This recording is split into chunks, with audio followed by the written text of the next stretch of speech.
In the last 4 hours, there has been a series of terrorist attacks against major buildings in the United States.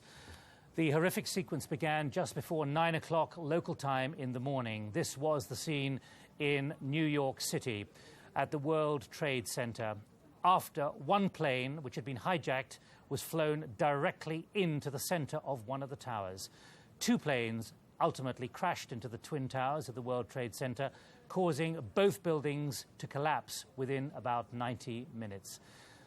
It's not yet known how many people have been killed, but at least 50,000 people work in the towers. There was the plane, the hijacked plane. We believe one of them came from Boston, another was en route to Boston. That was what happened when the plane flew into the World Trade Center shortly before 9 o'clock. Rudolph Giuliani, the mayor of New York City, has already ordered a mass evacuation. Those two towers you see there have subsequently collapsed. There is simply an enormous pile of rubble in South Manhattan with a massive humanitarian, industrial, economic consequence for New York City and beyond into New York State and the eastern seaboard. Then a third plane crashed into the Pentagon Defense Headquarters in Washington, a couple of miles from the White House, the seat of government. President George W. Bush was not there. He was in Florida, in Sarasota. At least one of the planes was hijacked for use before these attacks. Now, let me give you an update. Hospitals in New York are reported to be overwhelmed with casualties, particularly casualties who've had extensive burns. Many agencies, government buildings, government offices in and around the White House have been evacuated, apart from those who've been evacuated to the nerve center, which is deep underground, against such attacks in the United States. All civilian aircraft were grounded by the Federal Aviation Administration. Correspondents say the United States is now effectively, and I don't exaggerate this, according to correspondents, are describing the atmosphere as like being on a war footing. President George W. Bush, when he was down in Sarasota in Florida, when he offered a first thought immediately after the incident, described what he called apparently a terrorist attack. Now let's catch up with these horrific events. Here's Mike Wooldridge. This was the second of the explosions. A plane comes in from the right of the picture and appears to be about to pass behind the South Tower. Next comes a huge explosion with debris showering out from the tower and down towards the streets below as the upper floors are immediately obscured by the billowing smoke. By now, the other tower, the North Tower, was already ablaze at the top as well after being struck by another plane. Eyewitnesses said the planes made no attempt to swerve as they flew towards the buildings. New Yorkers assumed they were reliving the 1993 attack on this, one of the most famous landmarks of the capitalist world. But this was to be infinitely more audacious. There was pandemonium and panic in the streets around the Trade Center. With good reason, as it turned out, for within the hour, one of the huge 110-story towers collapsed, and the surrounding area resembled a war zone. The first one we didn't see, but my co-worker saw the plane hit number 2 World Trade, and we just saw people just falling, jumping out the window. So that's about it. We were looking at the fire from a distance, and then we saw a few bodies, people just flying out the window. I saw at least four bodies coming through the window. It was a sad day. But it seemed that with every passing minute there was news that heralded terrorist action on an even bigger scale. The reports of aircraft being hijacked, and then this, a plane crashing onto a helicopter landing pad close to the Pentagon in Washington, the heart of the US defense establishment. This was the scene afterwards. Later came reports of a car bomb outside the State Department. The White House was evacuated, and all planes across the country were grounded. But New York had not seen the last of the apocalyptic events there. The second of the World Trade Center towers collapsed, burying yet more of the city's financial district under rubble. It's still impossible to calculate the number of victims of these unbelievable, virtually simultaneous attacks. Mike Wooldridge, BBC News. Well, within the last few minutes, the Federal Aviation Administration in the United States, having issued that order to ground planes, said there were 50 aircraft still in the US skies. None at that point had any problems. That's according to the FAA. in the United States. Well, reaction to the attacks on the World Trade Center, then to the Pentagon in Washington, D.C., have come from around the world. Soon after the first explosions in New York, President Bush spoke of his shock and horror at the unfolding tragedy. Today we've had a national tragedy. Two airplanes have crashed into the World Trade Center in an apparent terrorist attack on our country. I have spoken to the Vice President, to the Governor of New York, to the Director of the FBI, and have ordered that the full resources of the federal government go to help the victims and their families, and to conduct a full-scale investigation to hunt down and to find those folks who committed this act. Terrorism against our nation will not stand. Worldwide, there was a sense of growing disbelief as thoughts turned to who was to blame. A Palestinian group, the Democratic Front for the Liberation of Palestine, denied initial reports that it was responsible. We deny our responsibility, but we call upon the American administration to review their attitude and their policy towards the Palestinian question, because this policy arouses the anger and the hatred of our people and of all Arab and Islamic peoples. But some in the Middle East were celebrating in the streets, here at Damascus Gate in Jerusalem. But the Palestinian leader, Yasser Arafat, expressed his sympathies. First of all, I am offering my condolences, the condolences of the Palestinian people to the American President, President Bush, to his government, to the American people for this terrible act. We are completely shocked, unbelievable. The spiritual leader of Hamas said they didn't support the attacks, but they were the effects of America's policies of oppression. America is reaping what it sows in oppression and implanting vengeance in the hearts of those who've been wronged by the oppression and corruption. However, in principle, we do not support attacks against civilians or innocents. But across Europe, leaders like the British Prime Minister sent this warning to those responsible. This mass terrorism is the new evil in our world today. It is perpetrated by fanatics who are utterly indifferent to the sanctity of human life. And we, the democracies of this world, are going to have to come together to fight it together and eradicate this evil completely from our world. Across the globe, governments are now tightening their security, fearful in the wake of such terror and carnage. Geeta Gurumurthy, BBC News.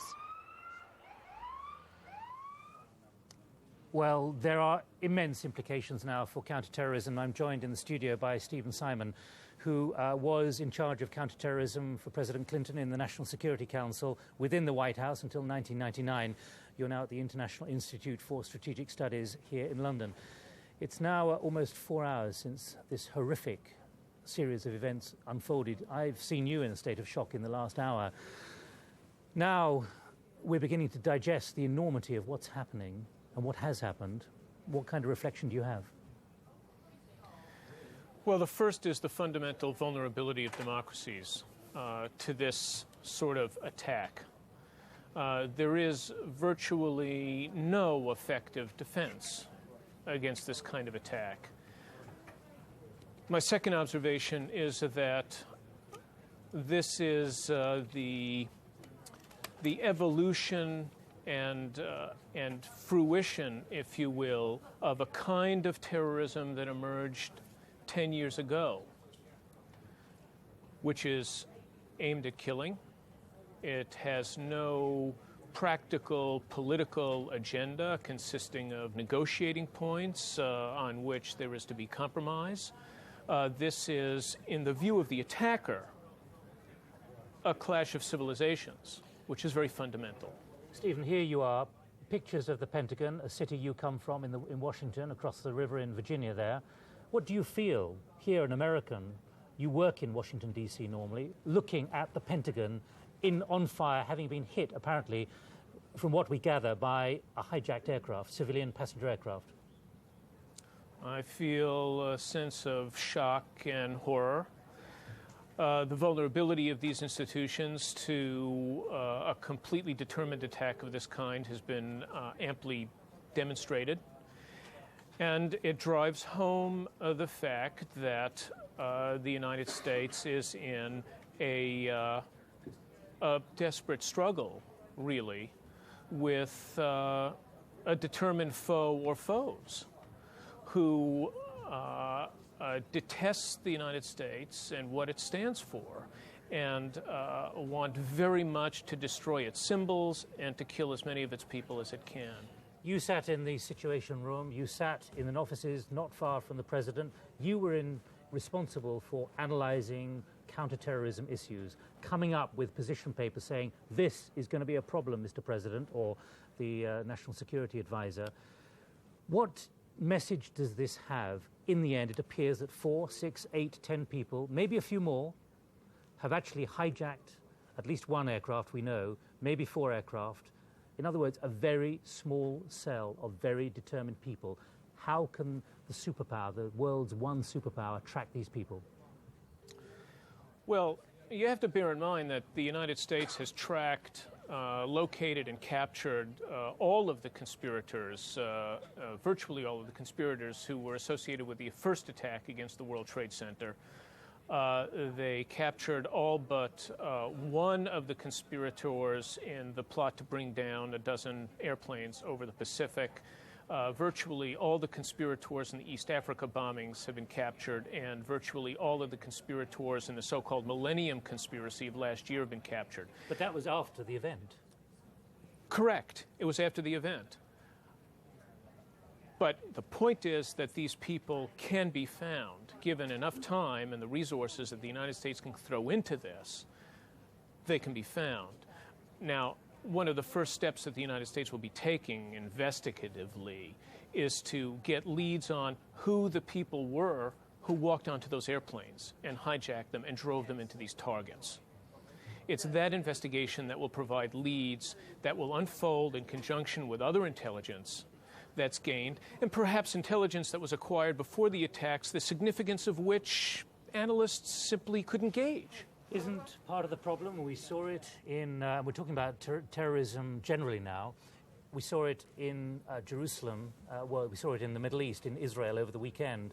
You had an Israeli Arab citizen who had the right papers. He was a national citizen of Israel who decided to do what he did in that one bombing. Is part of the problem in the United States that many people who might want to do this kind of thing are actually indigenous US citizens with the right paperwork who are simply living a normal life, and then they are activated for some reason?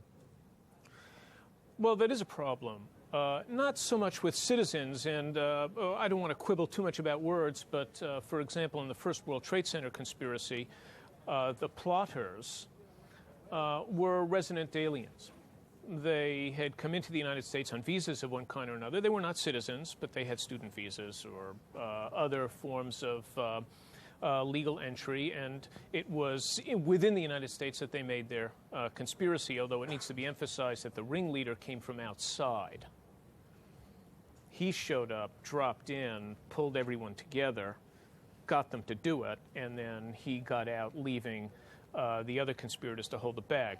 But your fundamental point, which is that the United States and Britain, for example, are open societies, immigration, and there are diaspora populations that take the cause of their compatriots in their homelands very seriously. And, of course, you can see that in the case of the United States, even with its extensive Irish population that supports the cause of republicanism, providing money and other things to enable that cause to pursue a violent course. Stephen, for the moment, let's pause because we want to go live to Washington to get an update on the security situation in the center of Washington, where many of the buildings of state and government, were evacuated within the last 3 hours. Stephen, what's the situation? The situation is that federal buildings have been evacuated. The center of Washington, really not at all a normal day by any stretch of the imagination. We had the attack on the Pentagon earlier on, with part of the Pentagon collapsing, car bomb outside the State Department. President Bush and Secretary of State Colin Powell on their way back. President Bush from Florida, Secretary of State Colin Powell from South America. And nothing like a normal day, normal business entirely suspended here as people here try to digest what has been quite a remarkable series of events. Stephen, can you just confirm one thing? Was there a car bomb outside the Department of State or not? There seems to be some confusion about that. That's the latest information that I had. The latest information I had was that there was indeed a car bomb outside the State Department. Now, later reports might contradict that, but that was certainly the information that I had. Well, let's listen now to what Colin Powell, the Secretary of State, said. You were mentioning him there, Stephen, and he was in the Peruvian capital, Lima, where he was attending an Organization of American States meeting. This is what he said. A terrible, terrible tragedy has befallen my nation, but has befallen all the nations of this region, all the nations of the world, and befallen all those who believe in democracy. Once again, we see terrorism. We see terrorists, people who don't believe in democracy, people who believe that with the destruction of buildings, with the murder of people, they can somehow achieve a political purpose. They can destroy buildings, they can kill people, and we will be saddened by this tragedy, but they will never be allowed to kill the spirit of democracy. They cannot destroy our society. They cannot destroy our belief in the democratic way. You can be sure that America will deal with this tragedy in a way that brings those responsible to justice. You can be sure that as terrible a day as this is for us, we will get through it because we are a strong nation, a nation that believes in itself. You can be sure that the American spirit will prevail over this tragedy. Secretary of State Colin Powell in the Peruvian capital, Lima. Well, let's go back to Stephen's speech. Stephen, what is being said from the White House? Well, President Bush, of course, not in the White House. He's been in Florida. I can tell you that he's now stopped off in Louisiana on his way back to Washington. Now, he was talking about a national tragedy, and he said that the full resources of the federal government would be employed to track down the people who had committed this atrocity. Now, I can also tell you, you asked me earlier on about the supposed car bomb outside the State Department. Now, we do have one report coming from the CBS network that was not true, that there was no car bomb outside the State Department. Now, if that's right, it means that we've had the one attack in Washington today on the Pentagon. Stephen, thanks for the moment. Let's turn to Stephen Simon, formerly in the White House. You heard there what Stephen Streich was saying, all the resources available. What does that involve within the White House, all the security agencies, intelligence and so on? Well, in the first place, it entails federal support for the recovery effort in New York City. Money. Money and crews. Crews will be coming in from all across the country. This is a massive search and rescue operation. It is going to take days and an enormous effort. So that's number one. Number two, the organizations within the United States government that will be investigating this will include the Federal Aeronautics, the Federal Aviation Administration, the Federal Bureau of Investigation, Customs, and of course the Central Intelligence Agency. They'll be combing their records for any evidence that they might have acquired but didn't really understand, but now becomes comprehensible in light of the event. They'll be investigating every possible lead having to do with the people who got on those airplanes. They're going to try and find a thread that they can follow, something that will lead back to whoever gave the order to do this. What about the practical problem here, though, Stephen? In the end, you've just been trying to phone the United States. No one can get through at the moment. One has to assume that a lot of telecommunications and all the bandwidth has been taken out in much of the eastern seaboard. Yes. On the emergency response and law enforcement side of things, however, there are dedicated bandwidth that these agencies can use to communicate. So they can communicate? Yes, yes. But what about trying to balance the obvious investigation to apportion blame and then target, as we've quite clearly heard President Bush say, that issue, and then the humanitarian issue, just the resuscitation, the rebuilding, the recovery from particularly South Manhattan? It's just, it will be an enormous task, and it will be undertaken with dispatch, because this attack has such hugely symbolic significance that it's difficult to see nothing doing. I mean, if you look at what happened in Oklahoma, admittedly a very different scale, although up to that point unprecedented in its scope for the United States, that building was reconstructed almost immediately. Well, I interrupt you because this is an extraordinary sequence of a cameraman actually going in at great risk into one of the buildings. I'm trying to see it. What is it? I can't see it on that image. Up an elevator. No, up an elevator.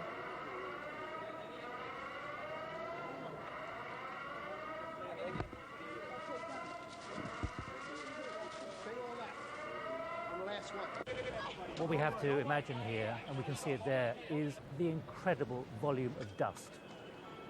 This has come from two buildings, enormous buildings made of steel and concrete, which have simply collapsed.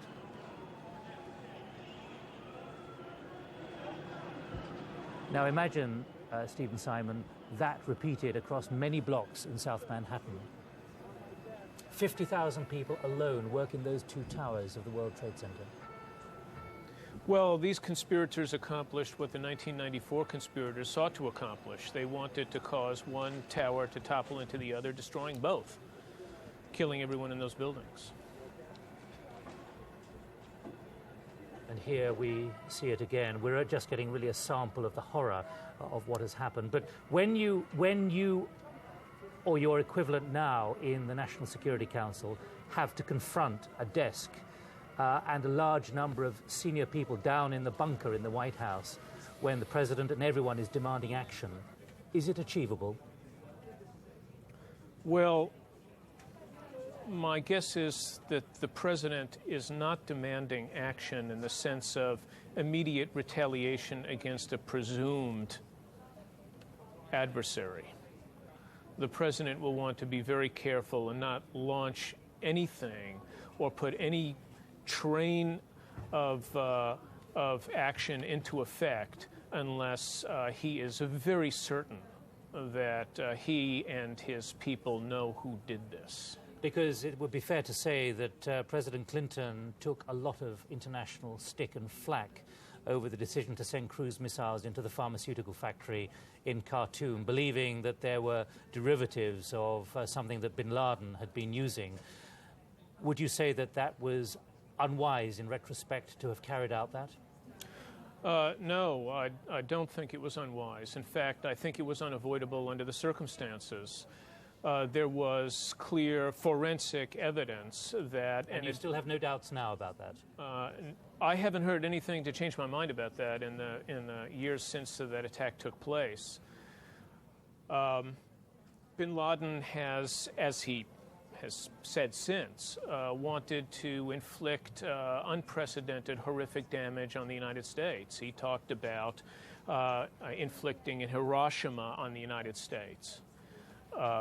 So in that instance where bin Laden's culpability was pretty clear and he had just demonstrated his desire to carry out a devastating coordinated attack against the United States, it made sense for the president to authorize the strike against a plant that bin Laden was certainly appeared to be using to produce something very, very nasty indeed. I think we should underline at this point that in no way are we apportioning responsibility for these events. We're merely talking historically about what happened after the attacks on the 2 American embassies in Nairobi and Dar es Salaam in Tanzania. Correct, correct.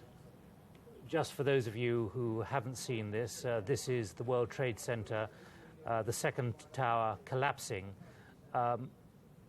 You know New York as well, Stephen. When you look at that area and know the number of people who are working down there, would you be worried sitting in the White House now about the impact that's going to have on American influence, about American effectiveness financially, economically, simply because so many of the vectors, if you like, of political and economic life went through Wall Street around that whole area, around the World Trade Center? Well, my instinct is that there won't be long-lasting damage to American influence for that reason. The danger, rather, is that this demonstration of U.S. vulnerability and of the power of its adversaries will embolden its adversaries to renew their attacks and perhaps even make them more devastating. Dare I ask this question? Do you believe this is the first of a string of such events? Do you fear it might be? Well, I think this is one of a series of events that has already begun, and that began with the first attack against the World Trade Center. That was the harbinger of this new, ruthless terrorism aimed at generating mass casualties. This happens to be the first attack that succeeded apparently fully in its appalling objectives.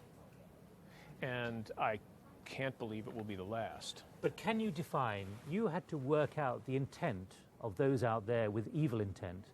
Can you define now, do you think, or guess how you would define the intent and determination of those who've organized, carried out today's events? Well, what you can say is that they sought to humiliate the United States, they sought to generate mass casualties, and they demonstrated fundamental opposition to the United States as a competitive power, if you will. And there were no demands set forth either before or apparently just after this attack. There's no convincing claim of responsibility. Whoever carried this out isn't interested in making claims of responsibility. Presumably, if they did it for religious motives, well, God knows they've done it. So there's really nothing else to prove. You really more or less have to shrug your shoulders and say it's a determination, it's an intent, which someone like you sitting in the White House up until 2 years ago, you would not have been able to actually put on a piece of paper and say, we have to be careful, we have to be aware that this is threatening our nation. Well, the fact is that we knew then, and the new administration knows perfectly well, that there was this animus out there, this fury that had already generated very dangerous conspiracies against the United States. And there was an understanding, and there is now, or there was up until the minute before this attack took place, that this animus represented a huge threat.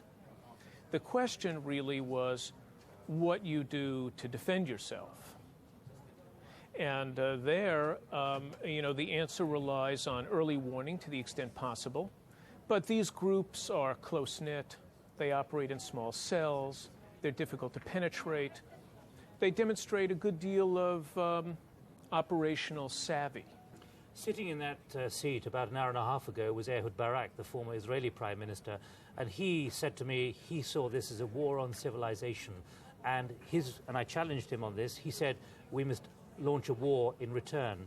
The trouble is, you come from a country where the upholding of civil liberties, the ability to get on an aircraft within 15 minutes of arriving at an airport, that's what Americans want.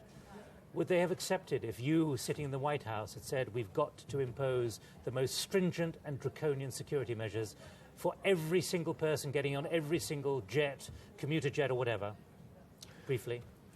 It's extremely difficult. The United States has done this in the past for periods of up to a couple of months. They've made baggage check-in very problematic. They've searched passengers getting on airplanes very carefully. They've done informal profiling to a degree, singling out passengers who appeared to fit a profile of a potential terrorist. These things have been done, but as you're pointing out, they're very difficult to sustain because they impose economic cost and convenience on consumers. Stephen Simon, thank you for joining us here on BBC World. You are watching BBC World. I'm Nick Gowing. There's been a series of terrorist attacks